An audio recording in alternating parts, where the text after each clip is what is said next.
Growing up, my imaginary friend, Oliver, was my constant companion, always wearing the same striped shirt and denim overalls.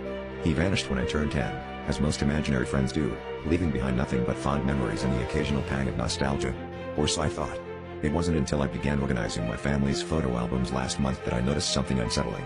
In every birthday photo, each family gathering, there he was, standing just behind me, unchanged, untouched by time.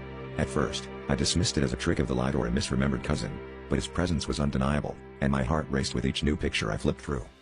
Determined to unravel the mystery, I asked my parents about Oliver, but they only chuckled, recalling my vivid childhood imagination. Yet, when I showed them the photos, their laughter turned to silence, their faces ashen. "He looks just like the boy who lived next door before we moved," my mother whispered, her voice trembling. I never knew of any boy next door. Our old neighborhood had been razed to make way for a parking lot, erasing any trace of its past inhabitants. My father, usually a skeptic, insisted it was an odd coincidence, but even he couldn't hide the unease in his eyes as we continued to sift through the years of captured memories. I became obsessed, digging through every photo, every scrap of evidence.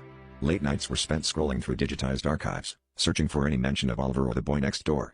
That's when I stumbled upon an old newspaper article about a child who had gone missing in our neighborhood years before I was born. His name was Oliver.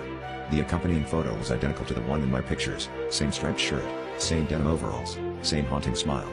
The realization struck me like a cold wind. He hadn't been imaginary. He'd been real, and for some reason, tied to me. The final piece fell into place when I discovered an old box in the attic, filled with dusty toys and a single Polaroid. It was of Oliver, standing alone in an empty room, his hand outstretched to the camera. On the back, in faded ink, were the words, "Forever friends, no matter what." My heart pounded as I heard a familiar, childlike giggle echo in a darkened attic, and the shadows seemed to shift. I turned to flee, a chill crawling up my spine, knowing deep down that Oliver had never left.